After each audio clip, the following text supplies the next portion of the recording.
Coucou mes gazelles, bienvenue pour cette guidance sentimentale pour le mois de janvier 2021 et donc on continue avec vous les scorpions. Je rappelle comme toujours et à chaque fois que c'est une guidance générale, ça ne parlera pas à tout le monde.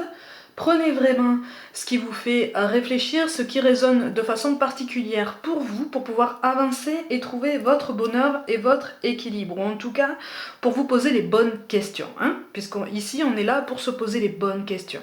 Ceci étant dit, on va regarder les énergies dominantes. Donc pour certains d'entre vous, alors soit on est en attente d'un retour de quelqu'un, soit on est en attente de pouvoir faire un retour à quelqu'un, soit on refuse de faire un retour à quelqu'un. En tout cas, il y a une communication qui est mise à mal. Il y a quelque chose qui ne passe pas. Pour moi, on me parle d'une attente. On me parle d'une attente et c'est quelque chose qui donne lieu à beaucoup de frustration parce qu'en fait j'ai l'impression que pour beaucoup d'entre vous, vous détestez être dans une attente en fait. Vous détestez attendre, vous aimez bien prendre les choses en main, vous aimez bien prendre les commandes en fait, décider, rester actif de votre vie, redevenir pilote. Et là j'ai l'impression qu'en fait on se désespère un petit peu parce qu'il y a quelque chose qui vous bloque. Il y a quelque chose qui bloque une communication qui est quand même significative parce que j'ai l'impression que c'est quelque chose d'important. J'ai l'impression que c'est censé donner lieu à une conversation importante, une conversation qui pourrait mener à des prises de décision quand même capitales, décisives. Vraiment, c'est un moment décisif. Un moment décisif que vous attendez depuis longtemps et qui met longtemps à venir. Ça tarde à venir, ça traîne en longueur. Du coup, même pour ça, vous avez tendance pour une partie d'entre vous, vous avez tendance à vous braquer un petit peu. Parce qu'il y a cette colère, il y a cette frustration. Et puis surtout, j'ai l'impression que pour certains d'entre vous, vous mettez aussi des barrières. J'ai l'impression qu'il y a saturation par rapport à un entourage qui donne son avis par rapport à ce qu'il voit, à ce qu'il perçoit, alors que c'est comme si vous aviez envie de dire, mais en fait, vous n'êtes au courant de rien ou de très peu, donc vous n'êtes même pas en droit de donner votre avis sur ce que je fais, de mon parcours sentimental, de mes choix de vie. Dans ce domaine-là, vous n'avez pas à donner votre avis puisque je ne vous l'ai pas demandé. Pour une petite partie d'entre vous, on est quand même en conflit par rapport à un entourage. Un entourage, ouais. Oui, c'est ça, oui. Bon, on est en plein découragement. Oh là là. On est en plein découragement et pour certains on dépérit même presque. On a envie de s'épanouir, on a envie de se retrouver. Et là c'est comme si on avait l'impression de se perdre en fait, de se faner. Donc on a tendance à se fermer un petit peu. Suite à cette frustration, suite à cette lenteur dans la façon dont avancent les choses, si tant est qu'on puisse dire qu'elles avancent. Parce que là, j'ai l'impression qu'il y a une très grosse stagnation. Donc on est découragé, donc on perd un petit peu espoir. Pour certains, vous demandez des signes qui peuvent potentiellement vous aider. Vous en recevez, mais finalement, soit vous les voyez pas spécialement, soit vous les voyez, mais il y a une perte de foi, en fait. Il y a une perte de croyance parce que l'ego parle beaucoup. Et surtout parce que le découragement vous gagne. Donc je vous montre quand même les cartes de synthèse, donc ce vers quoi vous allez potentiellement. En fonction des décisions que vous allez prendre, je rappelle qu'on reste maître de nos choix et de nos décisions. Moi, je vois quelqu'un en face de vous qui aimerait bien progresser avec vous, mais qui est bloqué aussi. Il y a comme une situation, une évolution sentimentale qui pourrait être belle, qui pourrait être vraiment épanouissante, mais il y a un blocage et il y a un entourage qui intervient aussi. C'est comme si en fait tout le monde se mêlait de votre histoire, tout le monde se mêlait de votre choix de vie, sans forcément être au courant de tout, et puis surtout sans forcément respecter vos sentiments mutuels.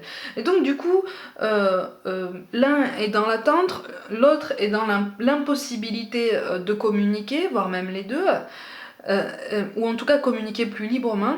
Du coup, ça fait du mal en fait. Moi je vois deux personnes qui ont mal, qui sont en train de souffrir en silence. C'est comme si vous étiez séparés. Alors soit par une distance géographique, mais j'ai vraiment l'impression que c'est plus par un facteur humain.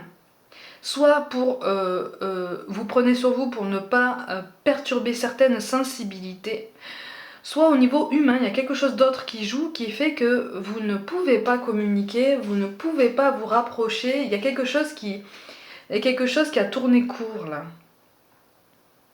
Alors il y a un sentiment de colère de l'entourage envers vous ou envers la personne à laquelle vous pensez. De toute façon, des deux côtés, vous avez besoin de calme. Hein. Vous avez besoin de calme pour mettre fin un petit peu à ce tumulte, surtout en cette fin 2020, début d'année 2021. Voilà, il faut souffler un peu. En tout cas, on vous encourage à essayer de trouver des moments de calme, des moments d'apaisement où vous pouvez vous retirer un petit peu seul de votre côté pour pouvoir faire le point, parce que là c'est comme si en fait tout était embrouillé dans votre esprit et vous restez embrumé et ça tourne, ça retourne, ça alimente les points d'interrogation, ça en rajoute qui ne sont pas forcément justifiés, mais comme on reste comme ça à stagner dans une attente et dans une attente douloureuse finalement, quelque chose qui fait souffrir, c'est parce qu'en fait c'est une attente muette. On n'est même pas dans une communication où l'un des deux fait traîner les choses. Là, on est vraiment... Je ressens vraiment quelque chose de muet, quoi. On a très très envie des deux côtés de communiquer. On a très envie pour différentes raisons, mais on ne le fait pas. Ouais, il y a un sentiment de distance. Il y a comme un malentendu. Il y a comme un malentendu, effectivement. En fait... Pour certains, pour une petite partie d'entre vous, pour une grande partie d'entre vous, vous avez tous les deux envie de communiquer, mais c'est impossible pour des raisons humaines. Pour une petite partie d'entre vous, il y en a un de vous qui s'est retiré. Et qui donne l'impression d'être catégorique dans son refus de communiquer, mais en fait, c'est plus compliqué que ça. Il ou elle se montre catégorique dans son refus de communiquer, mais c'est parce qu'en fait c'est une personne qui est pleine de douleurs, qui est pleine de blessures, et il y a quelque chose en vous qui l'a vexé, qui l'a contrarié. Du coup, et pour certains c'est une accumulation. C'est une accumulation qui n'a pas forcément été formulée clairement en temps et en heure, mais c'est une accumulation de non-dits, de mal-être, de malaise même, et de suppositions, de choses qu'on a vues.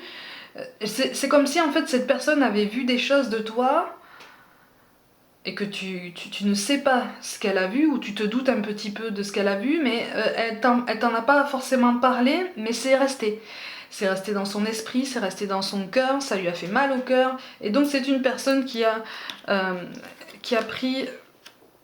s'est mis en retrait. Ouais, il y a un besoin d'indépendance, il y a un besoin d'autonomie, il y a un besoin de...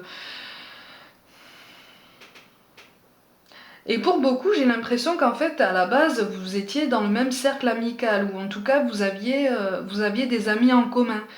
Et c'est toujours le cas, d'ailleurs. Donc, il y a quelque chose qui fait que c'est encore plus compliqué, parce que justement, vous avez des acquaintances en commun.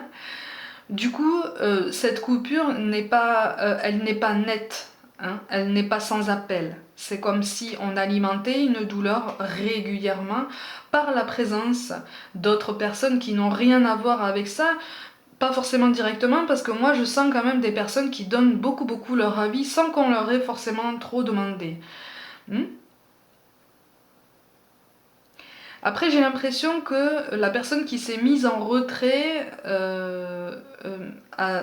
c'est pour ça que je te dis qu'elle te dit pas tout. Si c'est toi qui t'es mis en retrait, effectivement, j'ai l'impression qu'il y a quelque chose en toi qui fait que tu dis pas tout. Tu sais des choses ou tu ressens des choses et tu t'es pas forcément exprimé. En tout cas, des deux côtés, la communication n'est vraiment pas optimale et on commence à comprendre la nécessité de le faire. Par contre, effectivement, cette volonté d'avancer est un petit peu bloquée par des croyances limitantes et puis surtout par cette nécessité. Tant que tu n'auras pas, toi ou la personne en face de toi, fait tomber certaines barrières, la communication ne sera pas là. Il y aura cette envie, mais la communication ne sera pas là. Pour moi, effectivement, on est dans l'attente, on ne prend pas de décision et on espère que l'autre prenne une décision pour nous, en fait, hein, pour nous deux, mais ça vient pas. Ça vient pas. Et pourtant, on a envie d'avancer. Et pour certains, on me parle de rattraper les choses, de prouver qu'on peut rattraper les choses. Donc, il y a la notion de pardon qui arrive, qui se met en question, effectivement.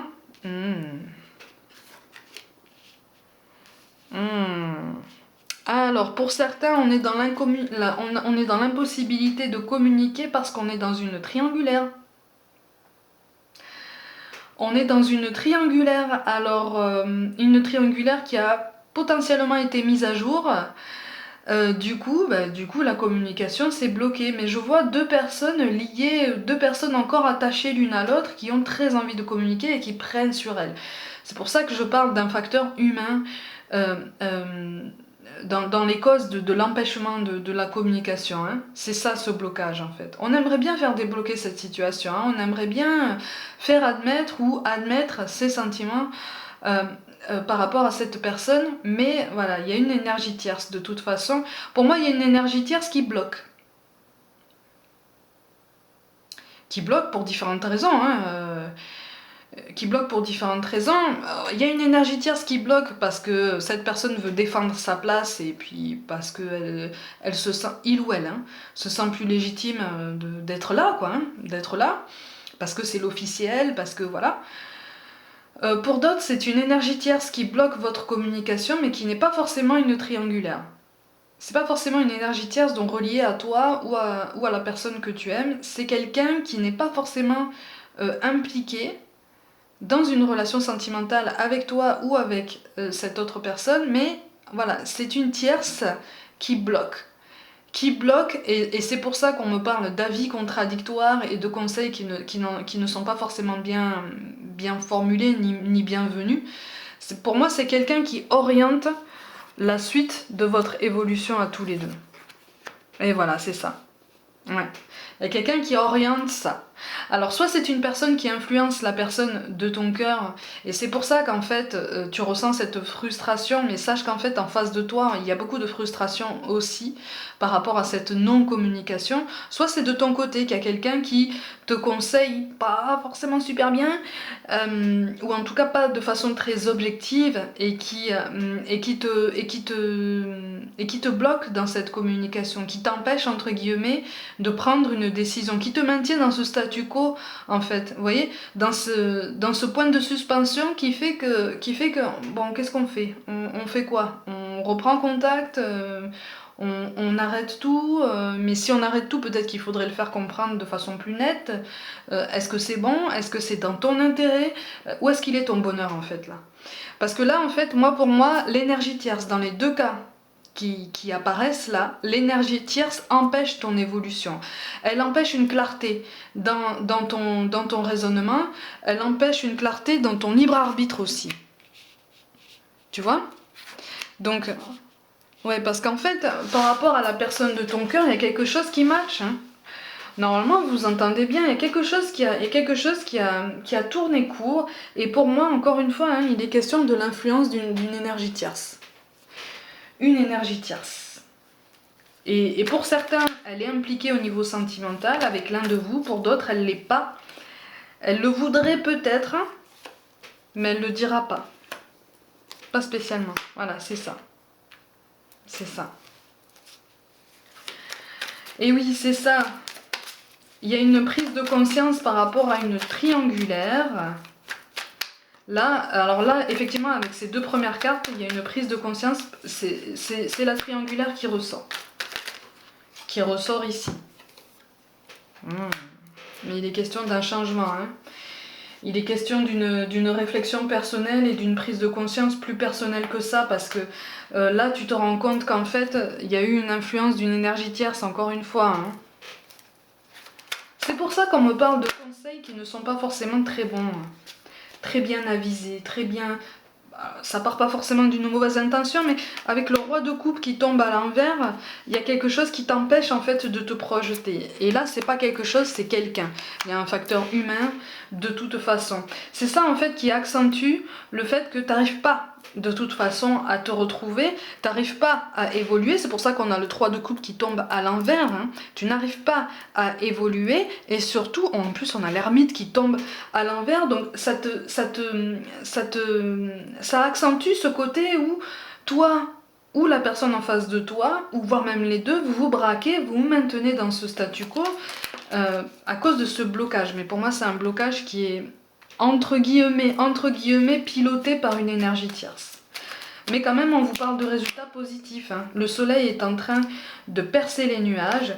Tu vas voir bientôt les choses sous une lumière différente. Quelque chose qui semblait réellement désespéré va se révéler sous un jour prometteur, effectivement. Et ça sera à l'issue d'une prise de conscience personnelle, une prise de conscience de ta part ou de celle de ton autre, mais je dirais même des deux, pour pouvoir évoluer et vous rendre compte que finalement, il y a des choses qui même ne vous appartiennent pas. Ça ne vous est même pas relié.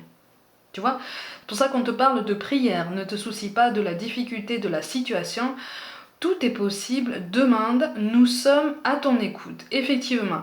Donc là en fait on te dit que si tu es en attente d'une communication, s'il y a quelque chose qui résonne en toi de façon particulière à ce sujet, c'est parce qu'il y a quelque chose à comprendre, il y a quelque chose à aller chercher. Et pour aller le chercher, effectivement, il va falloir faire du tri peut-être dans l'entourage, ou prendre du recul justement, essayer de trouver des moments de calme où tu vas pouvoir te mettre à l'écart et faire la part des choses.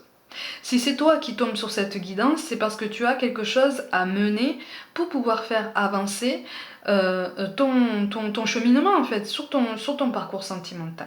Tu vois? Et enfin on te parle d'ange, de guérison. À ce moment très spécial, tu es baigné dans un halo de lumière dorée et vert profond. Accepte cette guérison.